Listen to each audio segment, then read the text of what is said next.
Hi, my name is Brendan. I'm an Agile coach at Epic Agile. When I get up in the morning, what I really look forward to is the interactions I'm going to have. The fact that I'm not going to be sitting at a desk all day and just typing it away at a computer is really why I got into this. What makes me tick are the people in my life, the real human connections and interactions I make. I've got tons of hobbies. Most of them require me to wear a helmet to stop myself from hurting myself. Some of them include paragliding, paramotoring, riding motorbikes, riding mountain bikes, table to golf, a lot of other things I do just to kind of keep myself occupied outside of work. And the most recent one that I've taken up is scuba diving. My personal drivers are more around values, more aligned to values, and those are integrity and kindness. I believe that kindness is one of the bravest things that a person can display consistently nowadays. I think because it's seen as a weakness, it's misinterpreted as a weakness, and to keep showing kindness consistently in the face of that in the modern society, in the modern world, takes a lot of courage. I've been practicing Agile for most of my adult life, as it turns out, and the reason I say that is because it's a common sense approach, and I've just always been a common sense kind of person. From a professional perspective, probably about 8 years. I've been a coach for around the same time. Most of those 8 years have had heavy elements of coaching within it. A lot of the time I was a Scrum Master or a BA, and I dropped in and out of the coaching aspects of it. So dedicated coach, probably about the last 2 or 3 years, actually maybe 4 years.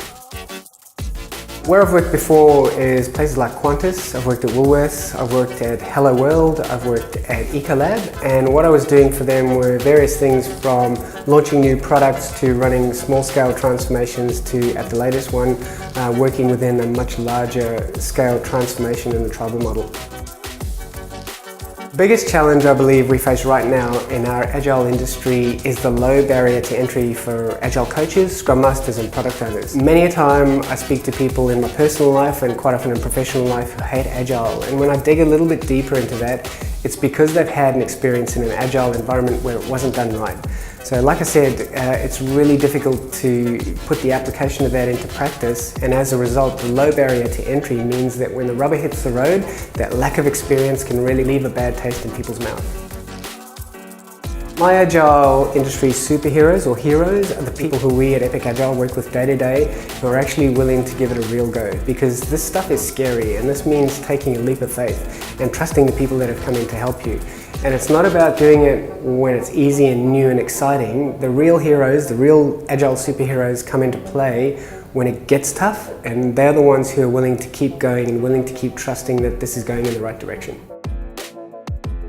In the early days, probably my biggest failing was that I thought that I was the one that knew all of the Agile because I'd done a couple of courses. In my perspective, and what I've learned since then, is that the theory is easy. It's the application of the theory into your day-to-day that's super tough. And once you gain that experience under your belt, you realize that unless you build that trust and relationship with the people you work with, you're just some random bloke out there spouting nonsense about Agile. My personal area for improvement this year is a little bit more mindfulness and being a little bit more present. What we can do can be incredibly fast-paced and sometimes stressful, and as a result, what I can do is not be in the moment sometimes, so I'm definitely looking to improve that this year.